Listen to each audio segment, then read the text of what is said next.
syariat Islam menyatakan bahwasanya buat orang yang menghina Rasulullah SAW itu hukumannya hukuman mati gitu. Iya, Ustaz. Tapi kan ada juga sebagian umat menyatakan pada saat sekarang ini Nabi itu kan pemaaf gitu ya. Iya. Ngapain umat Islam juga sekarang pada ribut-ribut gitu Iya, kan? iya. Ya maafkan juga lah kayak seperti Nabi dalam kisah Yahudi yang buta gitu ya. Kemudian Rasulullah memaafkan Yahudi tersebut.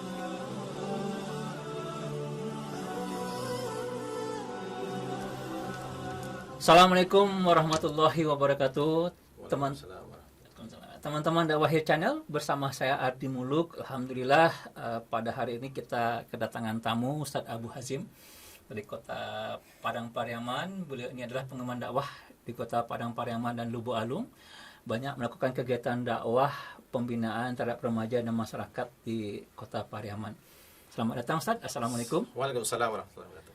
Nah, alhamdulillah saya dibikinkan plakat sama beliau dan katanya itu juga ada Ya, hadiah. ini apa?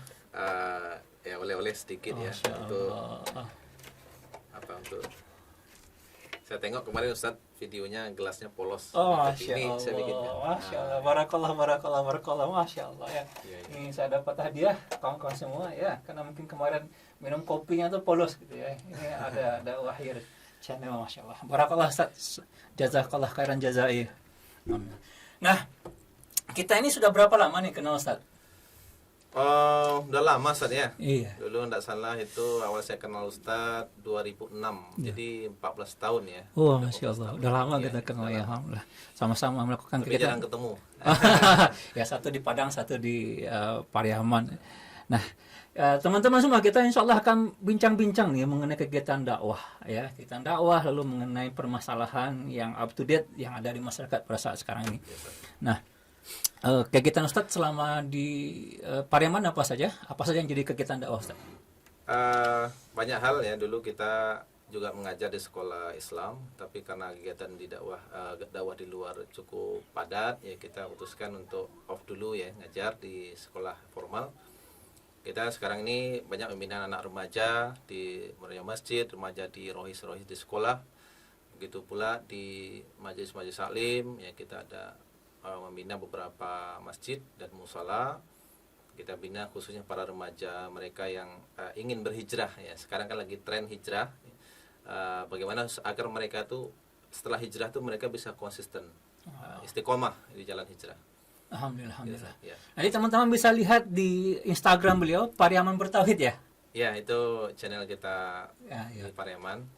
Dan banyak kegiatan dakwah insya Allah. Mungkin bisa support dakwahnya beliau. Ustaz, ya, kita mau bincang-bincang nih tentang permasalahan yang menjadi tren ya, atau menjadi umat resah pada akhir-akhir ini, yaitu masalah penghinaan terhadap Rasulullah SAW. Dan rasanya umat ini tidak bisa menerima hal ini. Menurut Ustaz bagaimana? Ya Ustaz, jadi kalau kita membaca sejarah-sejarah para nabi dan rasul, memang sudah tabiat, sudah qadarullahnya setiap dakwah yang disampaikan oleh para nabi dan rasul itu selalu ada musuh ya, yang menghalangi ya. Allah juga mengatakan dalam Quran ya, dalam surat Al-An'am ayat 112, wa kadzalika ja'alna likullin nabi aduwan syayatinal insi wal jin. Ya, demikianlah kata Allah, kami telah menjadikan bagi tiap-tiap nabi itu musuh ya, dari kalangan, yaitu setan-setan dari kalangan jin dan manusia. Ya kita bisa melihat misalnya di masa Nabi Musa alaihissalam ketika beliau mendakwahkan tauhid, menyembah kepada Allah, lalu ada Fir'aun di situ. Ketika Nabi Ibrahim alaihissalam juga ada Raja Namrud. Nah, begitu pula ketika baginda Rasulullah SAW, di situ ada Abu Jahal, Abu Lahab dan sebagainya. Dan mereka orang-orang kafir di masa Rasulullah SAW itu semua tidak henti-hentinya untuk menimbulkan fitnah, ya, stigmatisasi, kemudian juga labelisasi dan sebagainya. Rasul dituduh sebagai orang majnun ya, orang gila, dituduh sebagai ahli syair, ahli bahkan sebagai dukun dan sebagainya. Nah, semua itu kan Allah bantah dalam Quran. Misalnya Allah mengatakan dalam Quran ya, sebagai bantahan terhadap mereka itu, wa ma huwa biqauli syair ya, dan Quran itu bukanlah perkataan seorang penyair. Jadi Allah membantah, menjelaskan tuduhan mereka yang menuduh Nabi itu seorang penyair, bahwa Quran itu juga ada sebuah kitab syair. Allah membantahnya. Nah itu artinya ini sudah sunatullah gitu. Bahwa setiap nabi ada musuhnya, dan kita sebagai umat nabi hari ini yang melanjutkan perjuangan nabi, dakwah nabi, melanjutkan sunnah nabi, ya sudah pasti akan ada orang-orang yang berada pada barisan para pendengki, para pembenci ajaran nabi. Kalau kita lihat bagaimana bentuk penghinaan terhadap Rasulullah pada saat sekarang ini? Ya sekarang ini banyak macam saya. Kalau kita melihat misalnya yang di luar negeri, ya, yang lagi heboh baru-baru ini kan, ketika Presiden Prancis itu ikut kemudian mendukung pelecehan terhadap Nabi yang dibuat di koran-koran di Prancis, di Charlie Hebdo, ya kemudian presidennya bukan malah mendinginkan suasana, tapi malah dia ikut mendukung ya dengan alasan demokrasi dan kebebasan yang dianut oleh Prancis. Sebelumnya juga ada politisi Belanda ya, si Wilders itu membuat film fitnah yang menggambarkan juga Quran ini kitab rasis lah, Nabi Muhammad juga dilecehkan dalam film tersebut. Nah ini orang kafir deh, di luar negeri. Tapi juga dalam negeri kita hari ini yang mayoritas Muslim juga tidak sedikit ya orang-orang yang berusaha ya, atau yang diduga sebagai melecehkan baginda Rasulullah SAW atau ajaran beliau. Misalnya kita ada yang namanya apa itu ya, si Abu Janda itu misalnya, ketika dia mengatakan fix ini bendera teroris sambil mengangkat panji Rasulullah, padahal itulah bendera hitam bertuliskan kalimat tauhid, itulah bendera Rasulullah. Rasul tegas dalam hadisnya, kanat royatu Rasulillah sallallahu alaihi wasallam sauda ya waliwa'uhu abyad. Ini jelas semua ulama sepakat ini bendera Nabi, bendera Rasul, tapi dikatakan ini bendera teroris. Ini pelecehan sebenarnya. Nah, kalau menurut syariat Islam sendiri itu bagaimana? Ya, sudah dalam Islam itu sudah jelas ya. Para ulama ini menurut Imam atau Al-Qatiyat ya, beliau dalam kitab beliau Asy-Syifa setelah merinci masalah ini tentang kasus-kasus tentang Nabi ini, beliau singgung juga. Beliau menyimpulkan semua ulama ya sepakat bahwa hukum bagi para penghina Nabi ini memang hukuman mati. Nah, cuman beliau merinci di situ ya, ketika misalnya pelakunya ini adalah seorang Muslim. Ya. Maka seorang Muslim ini dia dihukum mati. Cuman sedikit ada perbedaan ulama di situ bahwa apakah dia dihukum mati ini karena alasan dia telah murtad, maka diberlakulah kepada dia hukum murtad. Nah, konsekuensi kalau dia dijatuhkan kepada hukum murtad, dia punya hak untuk tobat, dan kalau dia tobat dia akan diampuni, tidak jadi dieksekusi. Tapi ada juga ulama mengatakan kalau dia dijatuhkan hukuman ini karena had pelecehan terhadap Nabi, dia dihukum mati dan taubatnya tidak diterima oleh Allah Subhanahu wa taala, dan dia tetap akan dieksekusi mati. Jadi perbedaan cuma hanya di situ. Intinya adalah semua ulama sepakat bahwa pelaku terhadap pelecehan Nabi, kalau pelakunya Muslim, itu dihukum mati. Begitu juga kalau ada pelakunya itu adalah seorang kafir zimmi.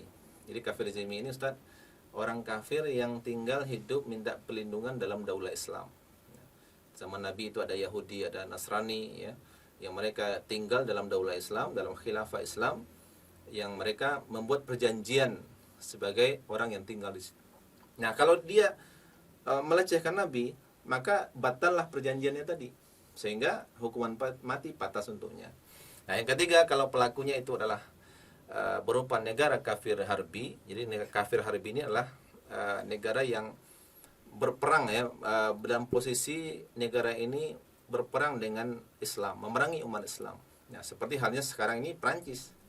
Jadi Prancis itu sekarang itu diposisikan sebagai negara kafir harbi, maka posisi negeri-negeri Islam atau daulah Islam itu tidak semata hanya untuk mengecam seperti hari ini ya, para presidennya, rajanya, kemudian sekedar kritik, prihatin dan sebagainya. Tapi itu mereka harus mengumumkan perang ya. Perang kepada negara-negara kafir harbi yang mereka ikut terlibat dalam melecehkan baginda Rasul. Ini semua ulama sepakat seperti itu. Jadi syariat Islam menyatakan bahwasanya buat orang yang menghina Rasulullah SAW itu hukumannya hukuman mati gitu. Iya, Ustaz. Tapi kan ada juga sebagian umat menyatakan pada saat sekarang ini Nabi itu kan pemaaf gitu ya. Yeah. Ngapain umat Islam juga sekarang pada ribut-ribut gitu kan? Ya maafkan juga lah kayak seperti Nabi dalam kisah Yahudi yang buta gitu ya. Iya. Kemudian Rasulullah memaafkan Yahudi tersebut, ya karena Nabi itu manusia yang mulia itu. Mungkin mana menurut Ustaz itu? Ya, ini juga dijelaskan oleh Imam Qadhi Iyad tadi dalam kitab beliau itu, ya, bahwa ini perlu diurai lebih jernih, ya, bahwa ada 3 alasan yang beliau sampaikan setidaknya itu. Pertama, kasus Nabi itu memaafkan itu pada awal-awal masa Islam, ya, ketika di Mekah, ya, pada Mekah kaum muslim masih sedikit, Rasul juga belum punya kekuatan. Itu dilakukan Nabi semata untuk menarik hati, ya, semata untuk menampakkan Islam itu agar mudah mereka terima. Rasul menampakkan akhlak beliau yang begitu tinggi di situ. Nah, yang kedua kata beliau, ya, itu yang memaafkan itu Rasul sebagai pribadi beliau. Ya, itu hak beliau memaafkan atau menghukum. Karena banyak juga Rasul itu meridhoi para sahabat, ya, bahkan Rasul memerintahkan untuk menghukum mati orang-orang yang melecehkan di masa beliau, itu banyak sekali riwayatnya. Jadi poin kedua ini, Rasul itu memaafkan itu hak pribadi beliau. Sekarang, nah, masalahnya sekarang kan beliau sudah wafat. Beliau sudah wafat, dan siapa yang berhak mewakili beliau untuk memaafkan orang-orang yang menghina beliau? Nah, ini topik ini telah dibahas oleh para ulama, ya, bahwa ulama semua sepakat bahwa penghina Nabi zaman hari ini tidak ada yang berhak memaafkannya, dan hukuman mati pantas untuk mereka. Nah, maka kita sebagai umat beliau, ya, jangan merasa kita ini bisa mewakili Nabi, ya, dalam memaafkan mereka itu. Ya, ini sekaligus menunjukkan, ya, sebenarnya ketidakberdayaan. Ini saya tengok lebih ke arah ke situ. Ketidakberdayaan para pemimpin kaum muslimin, ketidakberdayaan para yang namanya kata mereka itu adalah ulama lah, tokoh lah, yang mereka lebih menonjolkan sikap-sikap Nabi yang seperti tadi itu tanpa melihat konteksnya. Ya, akhirnya mereka memilih kita maafkan saja. Nah, ini saya tengok, saya lihat kurang bijak dan kurang tepat dalam berdalil. Nah, jadi umat wajib marah kalau Rasulullah dihina. Ya, betul, Ustaz. Landasannya apa, Ustaz? Jadi banyak perintah Allah, ya, bahwa kita ini wajib membela Islam, membela kehormatan Rasulullah, kehormatan Al-Quran, dan semua kehormatan agama kita ini wajib kita bela. Allah SWT dalam Quran Allah menyatakan, ya ayyuhalladzina amanu kunu ansarullah. Ya, hai orang beriman, jadilah kalian penolong agama Allah. Ini surat As-Saff ayat 14. Jadi di sini Allah perintahkan kita ini menjadi penolong agama Allah. Ini kan bukan berarti Allah membutuhkan pertolongan, bukan, tapi dalam rangka kita ini Allah perintahkan untuk menolong, ya, membela kehormatan atau kemuliaan agama yang mulia ini. Kemudian juga di zaman Rasulullah SAW itu, ketika para sahabat mereka melihat ada orang-orang yang melecehkan kehormatan Nabi, ya, kemudian mereka dibiarkan oleh Nabi, direstui oleh Nabi ketika mereka itu mengeksekusi mati para penghukum, para penghina kemuliaan Nabi tadi.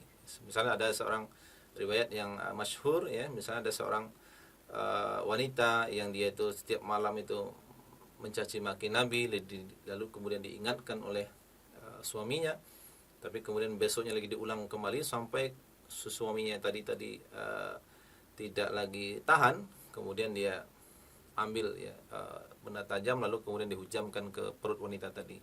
Lalu kemudian sampai berita ini kepada Rasulullah hanya bersabda bahwa saksikanlah darah wanita tadi halal untuk ditumpahkan. Kemudian juga ada riwayat lain, misalnya ada seorang wanita Yahudi yang kemudian juga melecehkan Nabi. Datang seorang sahabat kemudian dicekik wanita tadi itu sampai mati. Dan kemudian sampai berita ini kepada Rasul. Rasul tidak menghukum apapun terhadap sahabat tadi. Artinya Rasul ridho, ya, bahwa para penghina beliau itu dihukum mati. Oh, jadi di sini jelas kan, jelas, kalau kita lihat, ya, bahwasanya ketika Rasulullah diam ketika beliau dihina itu di awal-awal masa Islam, masa, ya, Islam, periode Mekah, Mekah, ya, dan itu adalah sikap beliau sebagai seorang nabi. Tetapi untuk umat itu ada perintah dari Allah Subhanahu wa taala dan juga diridhai oleh Rasulullah SAW untuk membela kehormatan beliau ya, untuk membela beliau ketika dihina. Nah, ini yang paling penting Ustaz. Ya, karena ini yang menjadi keraguan di tengah masyarakat gitu ya, yang kalau kita lihat. Nah, ini mungkin ini yang perlu kita jelaskan untuk bincang-bincang kita pada kali ini. Nah, kesimpulannya kira-kira apa? Ya, kalau Nabi dihina, sikap seseorang Muslim itu seharusnya bagaimana? Ini yang perlu jelas di tengah umat pada saat sekarang ini. Iya, betul. Jadi kita harus menentukan sikap yang pas ya, baik secara dalil maupun secara fakta kita hari ini. Dalilnya tegas. Kalau kita mengaku sebagai umat Nabi Muhammad, Allah telah menyatakan dalam Quran ya, bagaimana karakter umat Nabi Muhammad. Allah nyatakan dalam surat Al-Fat ayat 29, Muhammadur Rasulullah ya, walladzina ma'ahu asyidda'u 'alal kuffar ruhama'u bainahum. Ya, Muhammad itu adalah utusan Allah dan orang-orang yang bersama dengan dia itu keras terhadap orang kafir ya, tapi berkasih sayang sesama mereka. Nah, kemudian juga bukti kecintaan kita kepada Nabi, Rasul juga bersabda dalam sebuah sabda beliau, la yu'minu ahadukum hatta akuna ahabba ilaih min waladihi wa walidihi wan nasi ajmain. Ya, tidak sempurna iman seseorang sampai aku lebih dia cintai daripada anaknya, kedua orang tuanya dan manusia seluruhnya.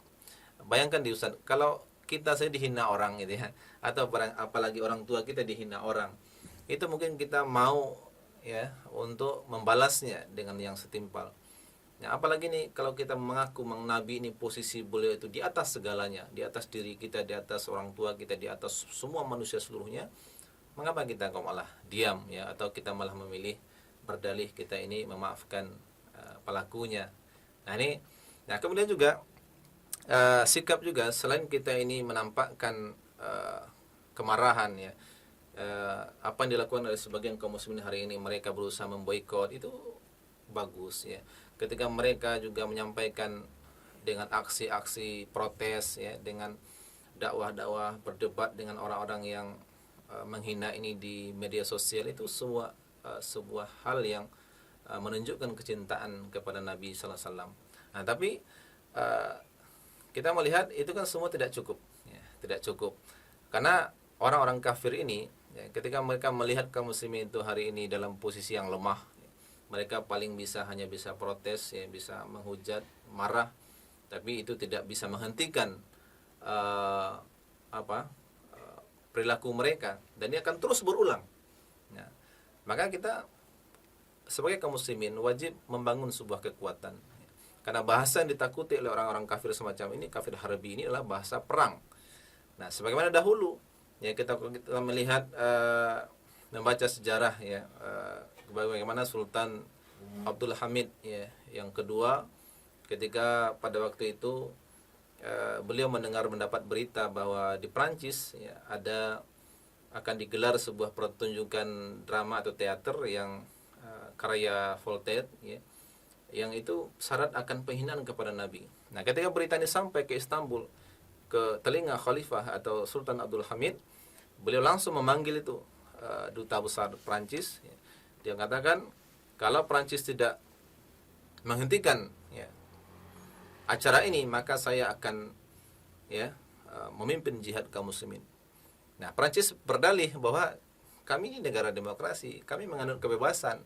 Dan apa jawaban Sultan? Ya, aku akan memimpin jihad kaum muslimin untuk menghancurkan Prancis. Nah, ketika melihat Sultan atau Khalifah yang demikian tegas ya, beliau mengancam dengan jihad akbar yang beliau pimpin, baru kemudian Prancis itu membatalkan. Nah, ini yang kita inginkan, dan sekarang tidak ada pemimpin kaum muslimin seperti itu, Ustaz.